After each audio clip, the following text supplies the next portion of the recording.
大家好，我是老程。今天我想讲一个关于手机的奇谈。截至2026年3月全球有超过70亿部智能手机正在使用，而地球总人口呢，也不过80多亿。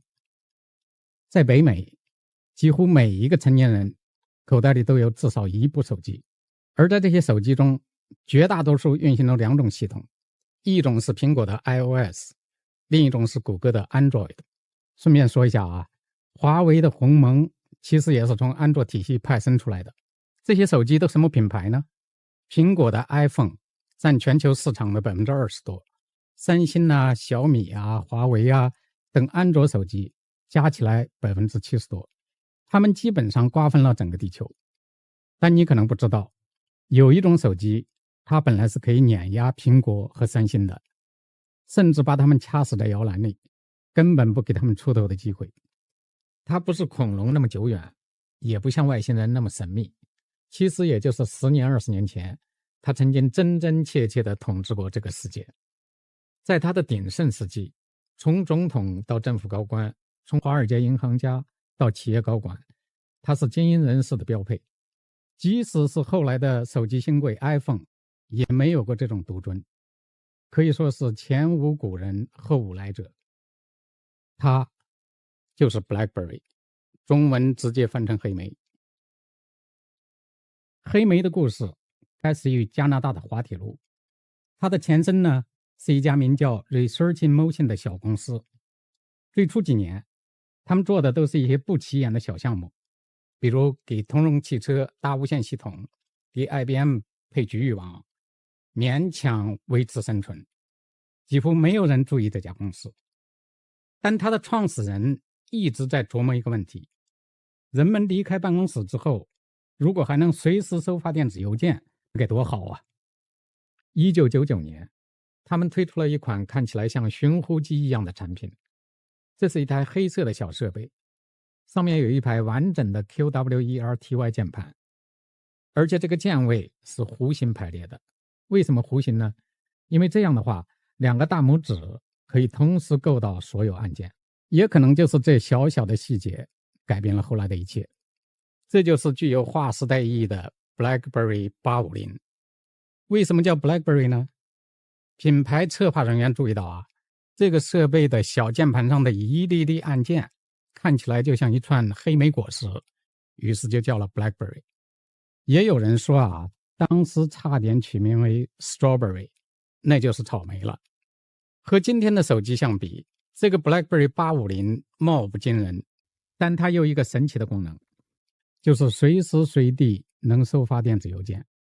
在那个年代，这可是革命性的。在那之前呢，电子邮件必须在电脑上查看，离开了办公桌就等于失联。再看看今天视频、支付、导航、办公全都塞进了同一块屏幕，放进了口袋。咱不由得感叹一下，过去这20多年人类科技发展是真的太猛了。再过20年，不知道 AI 会把我们带到哪里。扯得有点远了，言归正传，回到黑莓。黑莓很快成为商务人士的神器，并迅速扩展到更广泛的用户群体，因为它有几个杀手级优势，在当时对手都是望尘莫及。第一呢，复习 email 能自动推送到手机。第二，实体键盘。黑莓把手机实体键盘做到了极致，打字飞快，按键声音充满魔性，滴滴答答，滴滴答答。第三，邮件加密超级安全，这个呢特别适合政府要员和企业高管。第四，电池续航长得离谱，据说商务人士出差1周都不用充电。到2009年呢，黑莓全球用户超过4100万，在美国智能手机市场，它的占有率一度超过50%，全球市场份额也接近20%。公司的市值接近800亿美元，是当时加拿大市值最高的公司。那时候掏出一部黑莓几乎就是身份的象征，在街头、办公室、教室随处可见人们的腰间挂着它，而且还都要露出来。今天我们都知道，手机会让人上瘾，社交啊、娱乐、工作、学习、购物，哪样都离不开它。可是，在手机功能远没有今天发达的20年前，黑莓让人上瘾的程度一点也不比今天差。有人可能知道 ，crack 是可卡因的俚语，英文是 crack。当时有人把 BlackBerry 和 crack 合在一起，叫它 crackberry。这个硬生生专门造出来描述黑莓让人上瘾的单词，在2006年被威斯新世界大学词典选为年度词汇。这大概是 BlackBerry 最风光的荣誉之一，也是史上最奇特的年度词汇之一。当时一个叫 crackberry.com 的论坛网站非常火热，是全球最大的 BlackBerry 用户社区。最高峰时期呢，它注册用户超过200万。在这个网站上，你能感受到这已经不只是一个手机品牌了，简直就是一个宗教。当年里边有一个板块专门叫做13步戒断计划，就是模仿戒毒项目的格式，帮助用户摆脱对 BlackBerry 的过度沉迷。其实谈的呢，都是怎样更有效、更健康的使用它。20多年过去了，这个论坛还在，今天仍然有人在那里高呼 Bring back BlackBerry， 让黑莓回来。黑莓最著名的瘾君子是美国总统奥巴马。2009年，奥巴马入主白宫的时候，安全团队告诉他，总统你不能使用普通手机，存在安全风险。奥巴马当场拒绝，说他离不开他的 BlackBerry。 最后呢，白宫专门为他定制了一台加密版黑莓，这才平息了这场风波。这件事上了全球头条，也成了 BlackBerry 最好的广告。但此刻的黑莓呢，其实已经开始走下坡路。这一切要从2007年1月9日的一场发布会说起。那一天，史蒂夫·乔布斯走上旧金山的舞台，从口袋里掏出一部手机。他说，今天我们要重新发明手机。那部手机就是第一代 iPhone。 说起 iPhone 诞生对黑莓的影响，很多人总爱拿当年黑莓 CEO 嘲笑 iPhone 的往事说事儿，但我不想重复这个段子。在我看来， CEO 拉扎里迪斯先生依然是一位让人敬重的科技先行者，比我们一般人强100倍、1000倍。没有他，也许就不会有今天的 iPhone， 或者幸福要迟到很多年。在技术浪潮面前，没有人能永远正确。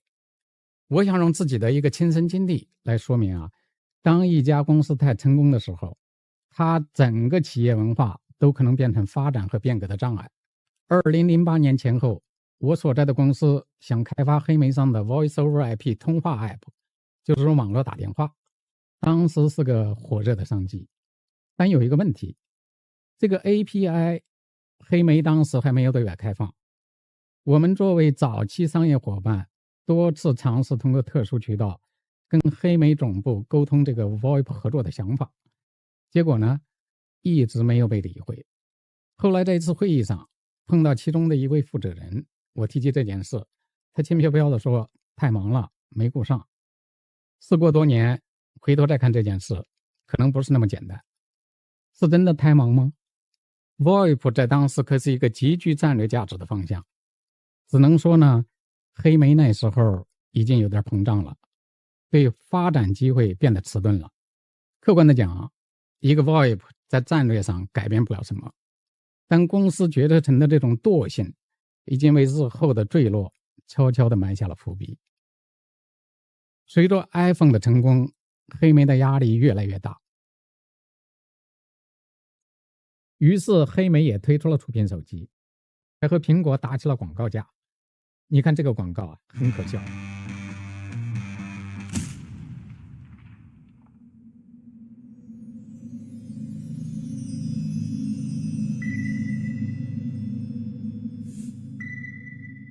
不知道是哪家广告公司设计出来的，这不是给苹果送上门，让他借力打力反击吗？2008年11月，黑莓的首款触屏机 Storm 9500上市。在发布之前呢市场曾有过一波不错的反弹，反映出市场对它的正面期待。但在发布之前2-3个月，气势已经衰竭。猜想应该是市场已经对 Storm 的内部测试表现有了不妙的解读。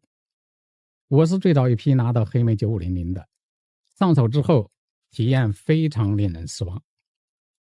它有一个很奇怪的设计，触摸屏按键输入字母的时候需要使劲按下去，要有一种压力，听到机械响声才能完成输入。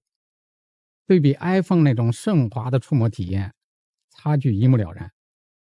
正是因为这个糟糕的体验，我决定自己动手开发一个 App。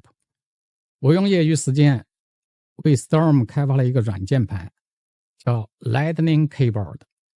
当时我还专门制作了一个推广视频，就是本频道在2010年发布的第一个视频，现在还在，感兴趣的朋友可以去翻一翻。就是这样一个业余开发者做的 App， 在 BlackBerry App World 上卖$9.99，居然帮我挣了人生第一桶金。不好意思啊，这桶有点小。一个业余作者的软键盘都能卖到这个成绩，可见 Storm 原本的触摸体验有多烂。Storm 的失败只是开始，更深层的问题是开发者开始出走了。当 Android 和 iPhone 的生态越来越繁荣，有才华的 App 开发者开始把精力转向那边，留给 BlackBerry 的越来越少。而开发者出走的根本原因还是产品不行了。一个平台没有好应用，用户也会跟着走开，这是一个很难逆转的恶性循环。从那以后，黑莓就再也没有追上过。